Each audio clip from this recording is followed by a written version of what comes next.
Welcome and thank you for joining us. You're listening to the Beyond 50 radio program. I'm Daniel Davis.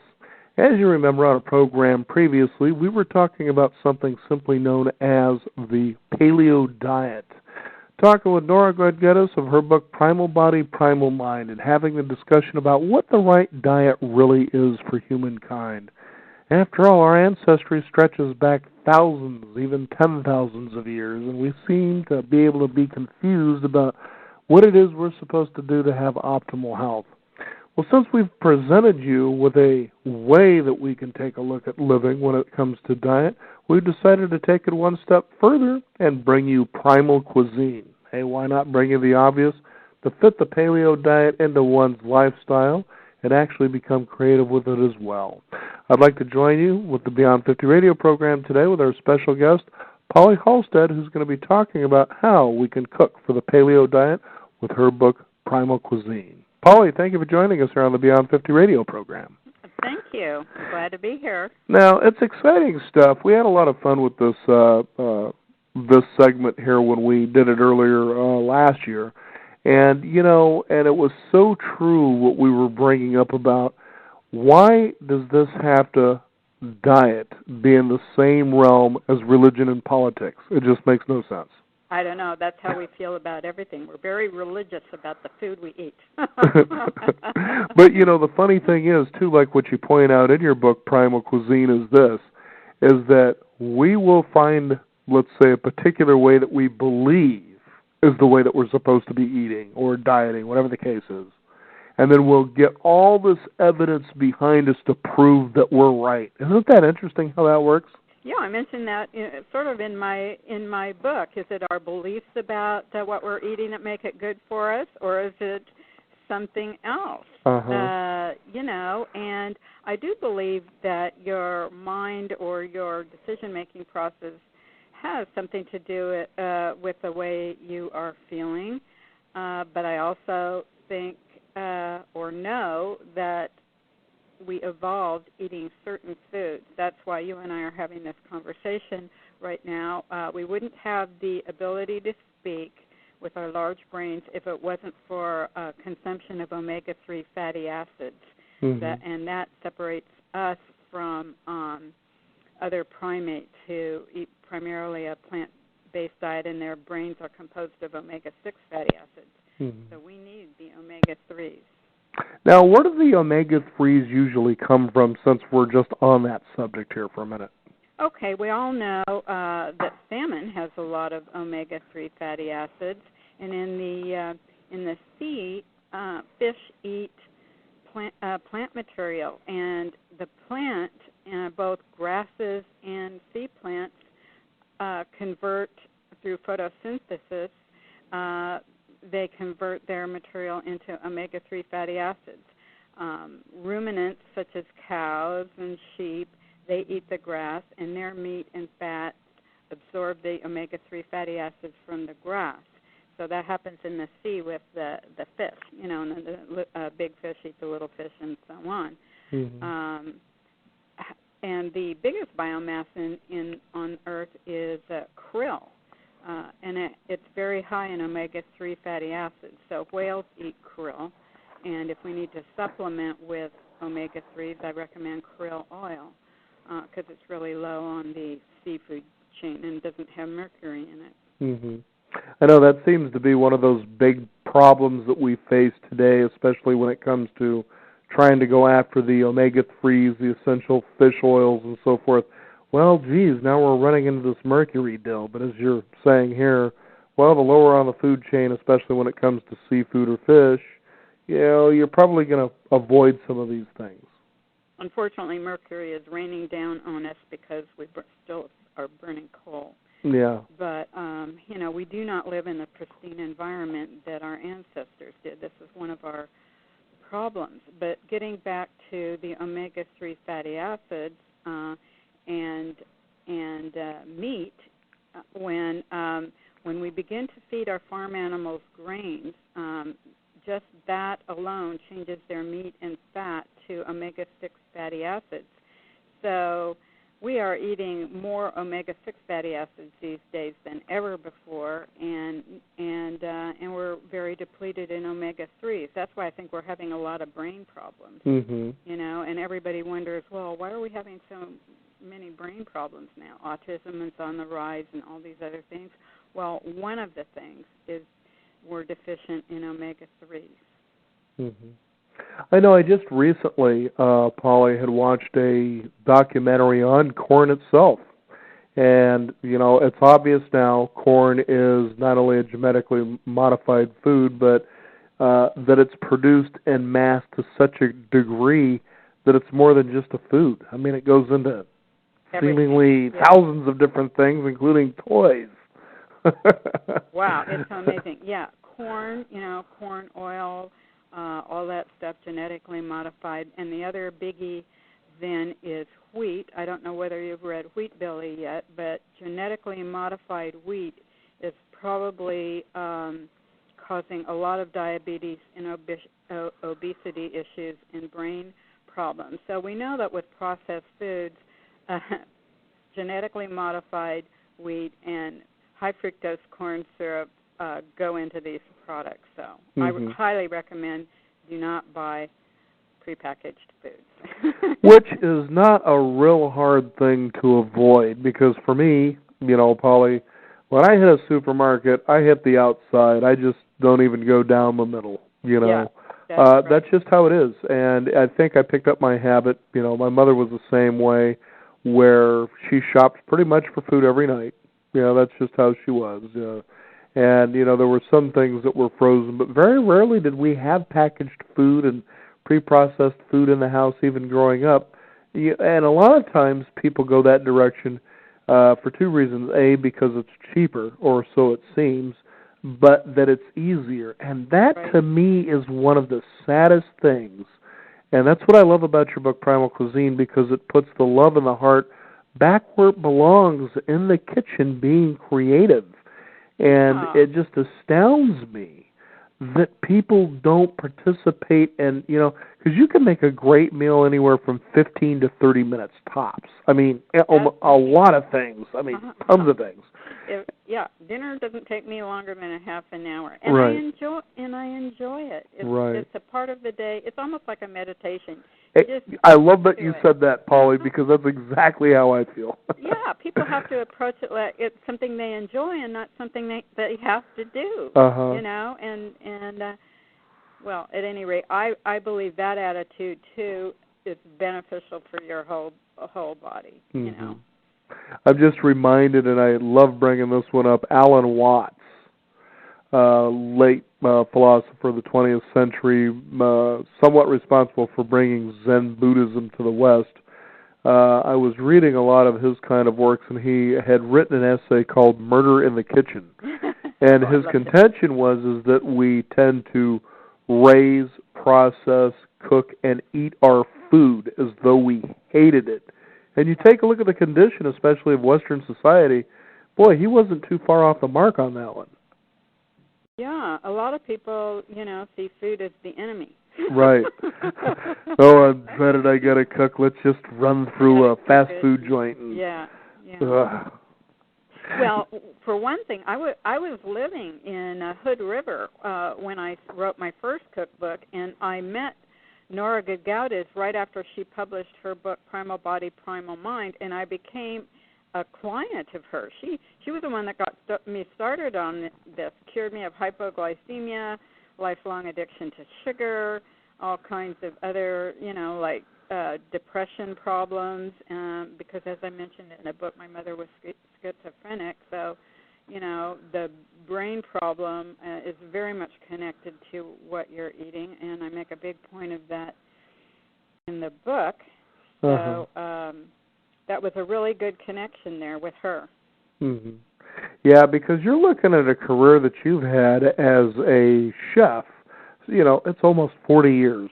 Yeah. And so you took a hold of this material, and one of the things that you talk about, too, is that when people take a look at particular diets that are allegedly supposed to be good for them, they start grimacing, grunting, and grimming, and the whole bit thinking, my goodness, this is going to be painful for me. And believe it or not, Polly, there was a point where a long time ago when the low-carb, no-carb diet was out that I was actually serving in a restaurant, and there was this guy that comes in for lunch, and he sits down, and he's looking at the menu as though it's just painful for him, and this was a seafood restaurant.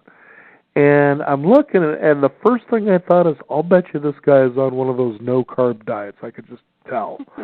And I said, let me guess. You're on a no-carb diet. He goes, how could you tell? I said, because you're looking at the menu like it's painful to choose. I said, let me go ahead and make some suggestions for you because I understood, pretty much what it was. And he says, okay. And so I did, and he goes, I could really have that? And I'm like, well, you're the one that's on this diet. You should know what you can and can't have. But, yeah, pretty much you can have what I'm telling you to have here. And he just flipped out and went through the roof. He was like, my goodness, I didn't realize it could be this enjoyable. That's just it. It's funny how we lock it in stone and we cause misery to ourselves. Exactly. And once you're doing this, you can order in restaurants. I have them take the carb off the plate and add extra salad or vegetables. They're right. happy to do that. Mm-hmm. You can still go out to eat. Mm-hmm. Now let's talk about this paleo diet or this primal cuisine cookbook and how you came to create it. What I love first of all is that you get people back into the basics. First, the basic tools that you should have for the kitchen. I am in total agreement of that because most of the time people don't cook well just because you don't have the right tools. You really need to have those. Well, it makes things easier and it makes it a pleasure. I have a good set of stainless steel pots and pans. I only use 1 or 2 knives normally. You don't need a whole set of knives. You need a sharp knife.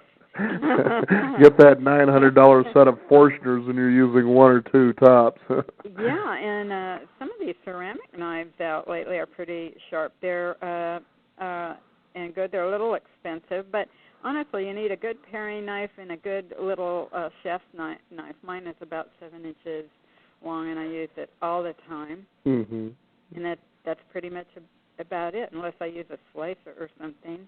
Mm-hmm. What else? I have a food processor and a blender that I use consistently, but I don't have a whole lot of equipment. And actually, this way of cooking is a little more simplified, so you don't need a ton of equipment.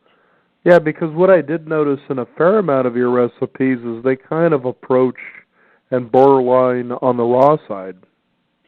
Yeah, I'm not a total raw food person, but I try to mix both raw and cooked vegetables during the day. I think people have to pay attention to their digestion. Right. A lot of people can't handle lots and lots of raw food, so you have to kind of go with what that feels like. But I would say the way I did my book and the way I eat is a lot more non-starchy vegetables and very small amounts of protein. You don't need that much protein to keep going. But for our age group, I'm now 66. One of the things our age group does have to pay attention to is getting enough protein. And you only need about 50 to 70 grams of pure protein a day, depending on how active you are. And it all doesn't have to come from meat and fish. It can be some nuts, some cheese if you eat cheese or whatever. So you can mix it up a little. Mm-hmm.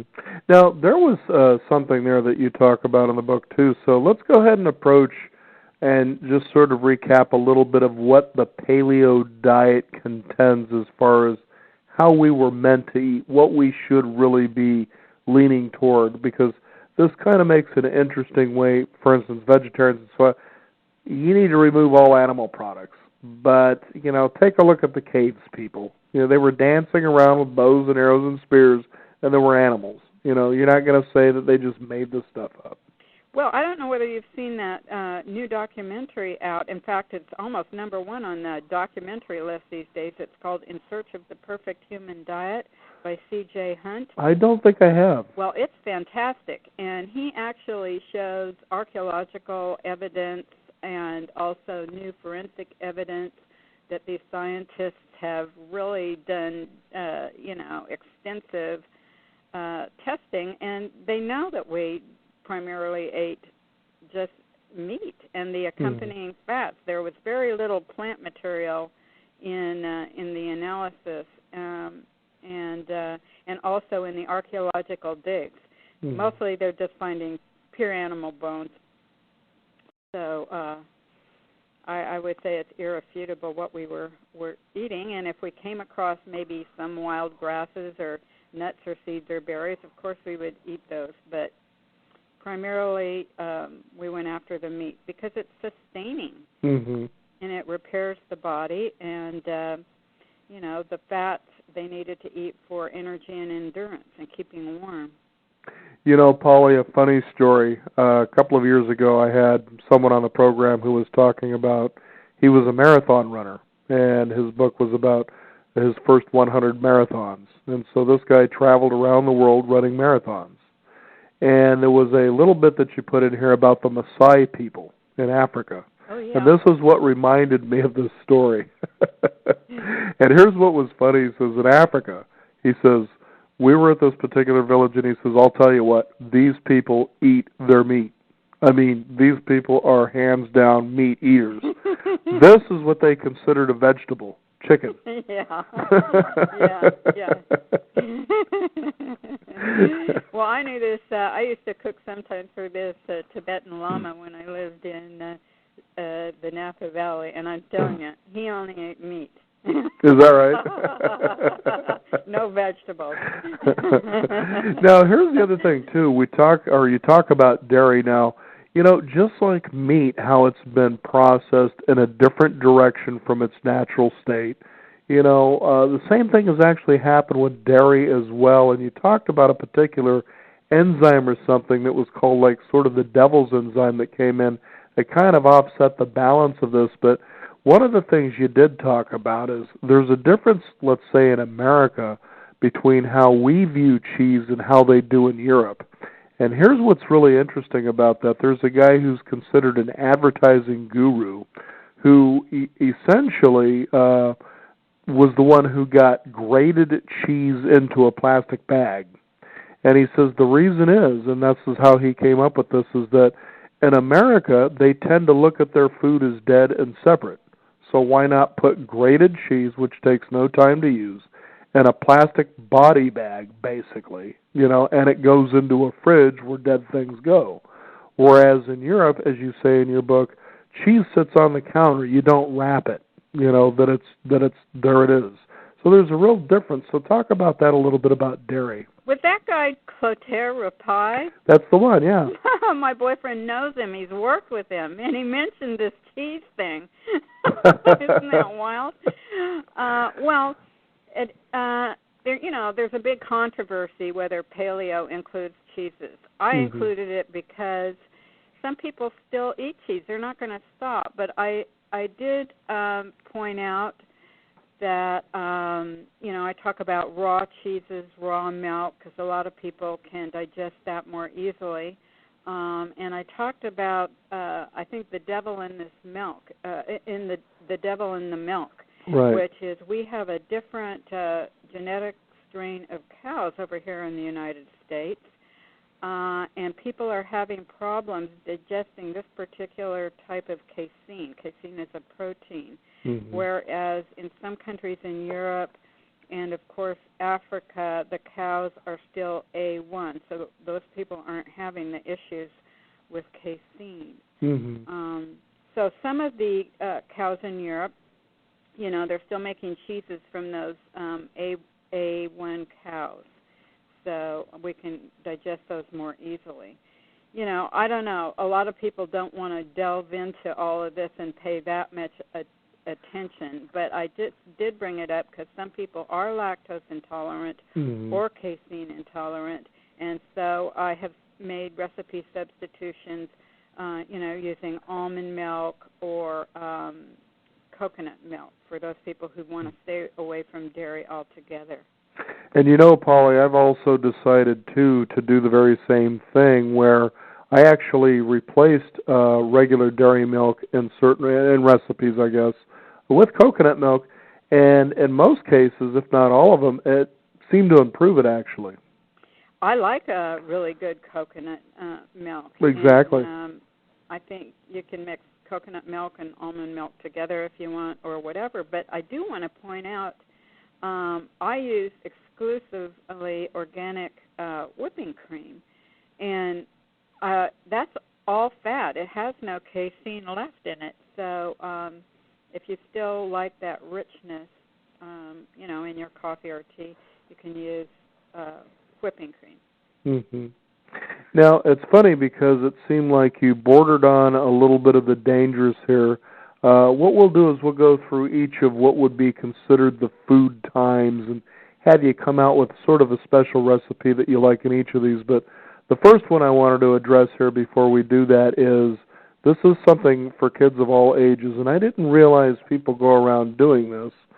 But Komodo dragon's milk. Does somebody actually milk these creatures? Yeah, didn't you know? No, I didn't. I thought it was kind of funny. Especially by the last James Bond movie. I wasn't too sure they did something like that.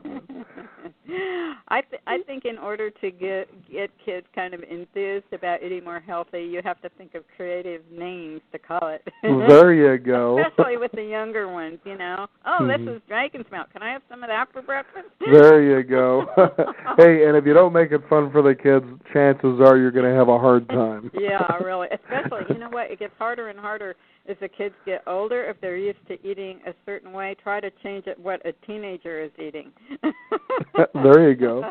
You got to bring them dragging and kicking into the kitchen. Yeah, Brittany, a broccoli spears or something, something like that. Now, let's go ahead and talk about first breakfast. Go ahead and shoot out a recipe or two and give people an idea of how you get creative here. Well, those frittatas are really, really good, and everyone who has made, I'm trying to find it. Oh, the baked eggs are real easy, real good. They're just eggs baked in a ramekin, topped with a little cream, salt, and pepper. That's delicious. The Japanese scrambled eggs are really fun if you like that kind of oriental flavor because they have some, pickled ginger in, which makes them kind of unusual. I try to pick recipes that are some unusual and then some standards like huevos, rancheros, and stuff like that. But let's see, one of our favorite recipes is the wild mushroom and roasted garlic frittata. Oh, wow. You could even serve it for dinner probably, but the roasted garlic in there is just fantastic. Mm-hmm. There's a photograph of it in the book. By the way, I did all the photography in the book, too. Making it tasty for you, folks. And the neat thing, too, about your recipes is one of the things you talk about that you're seeing sprout up around the country, which is very encouraging to note that we're actually taking more responsibility for where our food comes from and how it's processed, is the fact that you're seeing farmers markets sprouting up more regularly everywhere, and they're becoming more than just seasonal but year-round but with fresh ingredients. Boy, and Portland sure has a fabulous farmers market. Oh, yeah, Portland, Oregon's huge. I took a lot of photographs there. Mm-hmm. Just gorgeous.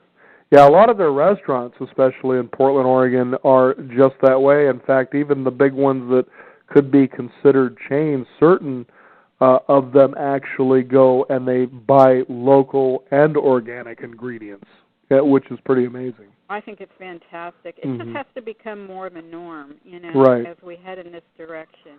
Mm-hmm. Now, how about lunch? Lunch. Oh. Well, if you like sausages, which we do, there's a wonderful warm sausage salad that's tossed with your favorite greens and everything. You just kind of saute it all up and put it on a plate. And so that makes a great lunch. I have tons of salad recipes. I love salads. The best Caesar salad dressing and many other great salad dressing recipes, too, and soup recipes. And that's what I like is people can come to know how to make these things so you can get away from avoiding two things. Of course, the processed salad dressings that are in bottles or soup in cans, for instance. And the fact that since you're making it to order, you don't tend to have these things being stored because you've made too much. Yeah, if you have extra, put it in a glass jar and stick it in the freezer for another day. I mean, that's a nice thing about cooking. You can do some things in large batches, so you don't have to keep doing it over and over and use it later. Mhm. Mhm. Yeah, because I'll tell you, I'm eyeing that Cobb salad there, which looks like it has steak, and boy, I'll tell you what, I'm thinking that would be a good way to go for lunch. Excellent way to go for lunch. Actually, when I was doing the photography for the book last summer, I was making all this stuff, and my boyfriend and I we had to eat it, so he Oh, was geez. really happy. Yeah, I'll tell you. Boy, the things work can really put you through, huh? Now, the other thing, too, that you include here in the book is party plates. And, you know, one of the things that stood out there was the grilled prawns wrapped in prosciutto. Oh, my goodness. Those are fantastic. Well, you know, I used to be a caterer, so I did a lot of party food and a lot of hors d'oeuvres, and Right. so I wanted to have recipes in there where people could have a party and keep it low carb. You know, because at a lot of parties, everything comes on a piece of bread or tortilla chips and all this stuff. So I tried to show people how they can have a different kind of a party without the carbs. Mm-hmm. You know what I find, too, encouraging, Polly, is that you're starting to see a lot more of these sushi places popping up. And myself, I didn't even really try sushi until probably 2003 for the first time. I was, heard about it, but just never went into a place. I was, wow, this is pretty good. But what's encouraging about that is that you're seeing so many young kids and teenage kids showing up at these places more regularly. And, pretty much to me what's encouraging about that, of course, they steer away from the fast food, the burger joints, and getting more of an idea of having more fresh food. And the fact is, you'll probably hear an argument sometimes about this, well, I have to buy processed food, the stuff in a box, because this is all my kids will eat. And I say, no, that's because it's the choices you're giving them. Believe me, if they get hungry enough, they'll eat anything. Yeah, why not lean them in this direction where they can come to go, yuck, when it comes to that other stuff that's pre-processed, and pre-made? Yeah, I mean, I think that the real responsibility is the parents to have the good food in the house, to encourage healthy eating, and just don't bring the bad stuff home. They may kick and scream for a while, but yeah, if they get hungry enough, they're going to eat that apple. I know, my mom proved that right. There was always plenty of carrots, oranges, and apples, and once in a while that other stuff may make it in. But, it would sit, too. It wasn't like we would just be ravenous pigs. Oh, my goodness, donuts. So. We have a bowl of raw almonds and walnuts and pecans sitting on the kitchen counter, and we'll walk by and take a little handful, or we'll have an apple or a slice of cheddar cheese. Yeah. I'm thinking here that for dinner, this grass-fed meatloaf with cauliflower mashed potatoes, which I kind of like that. Cauliflower mashed potatoes. Tell us about that. Well, I'll tell you, everybody that I have made the cauliflower mashed potatoes for likes them better than regular mashed potatoes. Mm-hmm. And even if they didn't like cauliflower before, so we love it. We have them at least once a week. And then there's also a couple recipes in there. You put the raw cauliflower in the food processor and you pulse it several times so it gets grainy, kind of like rice, and then you can use it in your rice dishes. So I think it adds a more interesting flavor, and you don't have the carbs. Mm-hmm. And here's another one, too, and I don't know if it fits in with this, but it just came to mind, was something my mother made, was mashed rutabaga, or, rutabaga mashed potatoes, if you will. Yes, that sounds really good. Very tasty, you can kind believe of me. put them together, too. Yes, exactly. The book is Primal Cuisine. Our guest today, Polly Halstead. Paula, do you have a website people can find out more about this book here? Absolutely. It's www.theprimalcuisine.com. I also have a Primal Cuisine Facebook page, and you can go on the Amazon or Barnes & Noble websites. They both have the book, and use the Look Inside feature, so you can look at the table of contents and some of the text as well. Very good. Exciting book. Glad to have it on my shelf here. Definitely going to do some experimenting here and have some more fun. I think that's what makes cookbooks enjoyable, is that a lot of times what they'll do is take you out of a comfort zone or a pattern, a rut that you can kind of get into when you cook, and just kind of inspire you to whole new ideas, which is exactly what the kitchen is for. Thank you for being on the program today, Polly. It was a lot of fun. Thank you You very bet. much. Thank you. And again, for you folks out there, if you want to find out more about Primal Cuisine and you didn't quite get the website, be sure to visit us at beyond50radio.com. That is the number 50. We also do have a free weekly update newsletter for you to check out. Sign up for it. It's free as well. Thank you again for joining us here on the program. I'm Daniel Davis, and remember, live your day past